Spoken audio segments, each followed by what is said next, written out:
Yes, today I am going to explain about the signal element versus the data element. Okay, but in last video or last PPT, I have discussed the digital to digital conversation, how it will happen, and what are the characteristics we supposed to use in that digital to digital communication with the help of the one good example or diagram. Okay, like now I am going to explain about the signal element versus the data element. Then what is the signal element versus data element? Like whatever the data or whatever the digital data, okay, it is going to encoded with the help of the digital signal. Okay, that we call it as a signal element versus the signal data. See, this is the this is the data. Means the data will be 1011. Okay, this we call it as a one data element. Okay, this will be sequence of one data element. Okay, and this one data element, okay, per one signal element means that, see, this suppose like this is for zero. Okay, zeroth, that means the like that zeroth element. Okay, it contains, see, this is the zeroth value. Okay, this we like this value, okay, we consider as a data. Okay, see, this zero I supposed to send in the complete one signal. Okay, like that. Here, see, the same zero value, okay, I can use two, like two different signal element. Okay, see, one time I have used in lower signal, and another time I can use in the higher signal. Means lower order, like a means low level signal and high level signal. Like that, the single data I can split it into different forms or different categories. See, now here, the same data or a single data I can use only one signal. Here, the same time or same duration, okay, the same one data I can split it into two signals. See, like that. Like the different types of like data elements, the different types of data elements, as well as the data signals, we can we can segregate it here. So this is what our signal element versus signal, sorry, data element. Then next one is,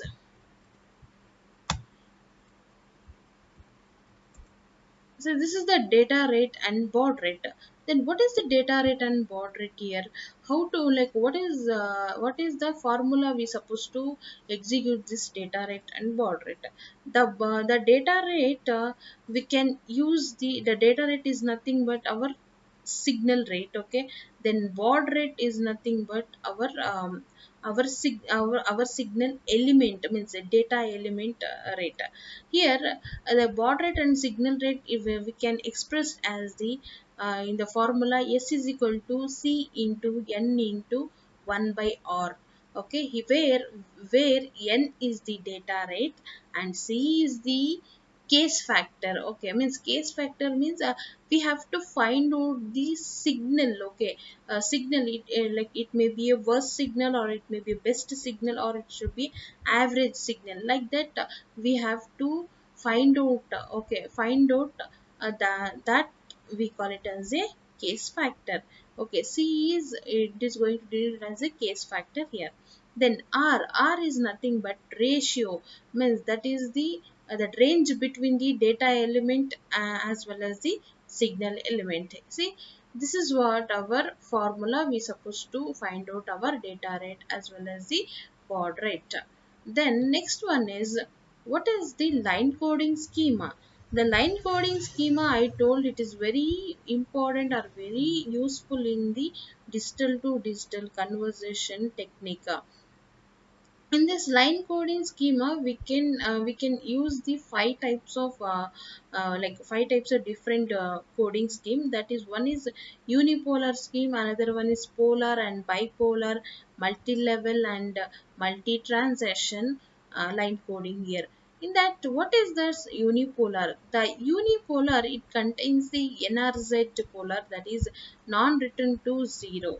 Okay, I will like we will discuss one by one what is unipolar, and in that which method is supposed to use in the unipolar, that is non-return to zero. Okay, how it is going to making use of the signals, and how the data it is going to pass, everything we will discuss one by one now.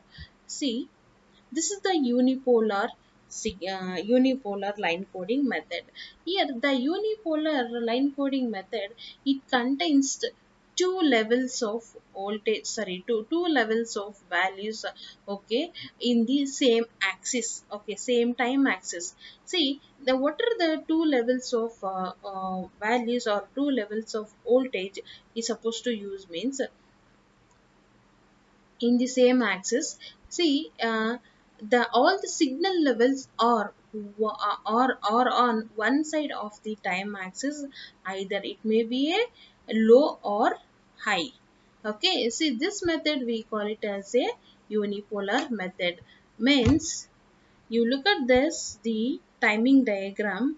Okay, see, this the signal, this is the data element. Okay, in this data element, in the same time axis, okay, it can be used the two voltage. Okay, two set of voltage, that will be a positive or negative voltage. When it should be a positive, okay, the value of 1, or the bit value is 1, it then it become positive. Or if the value of 0, okay, it is going to show as the negative voltage. See, if it is positive, yes, this upper layer means the signal, it is going above.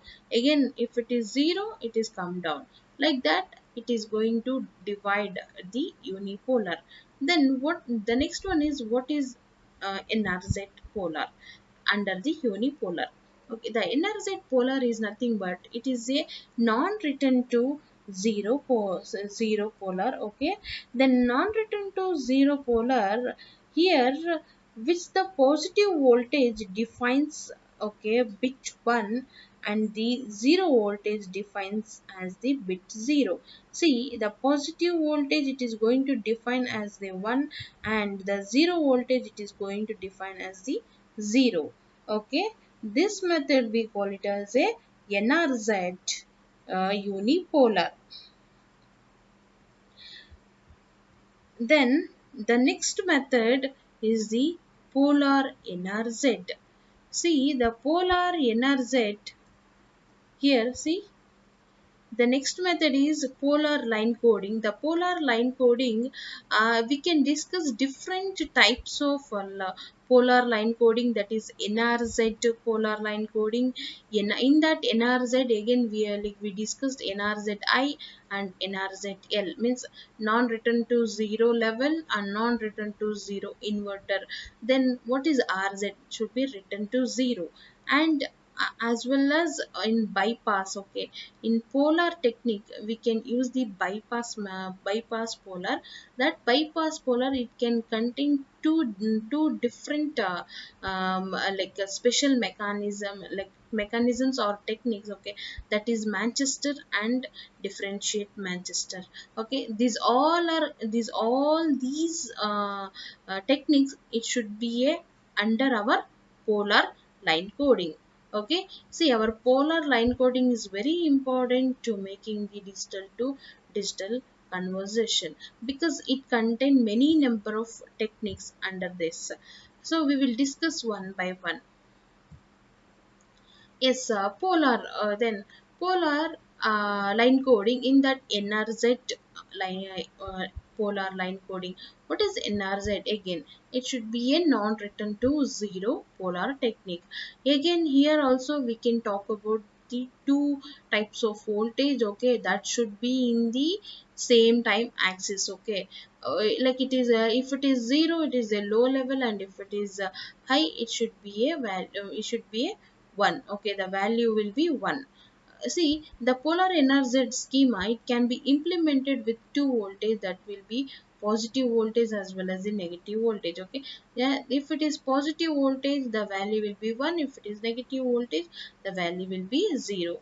Then it is going to categorize into two types of NRZ polar. Okay, in that NRZ polar, okay, what is the two types of NRZ polar? That is NRZL and NRZI. NRZL is the non-return to zero level polar, and then non-return to zero inversion polar. Then what is NRZL? When the positive voltage, okay, when the positive voltage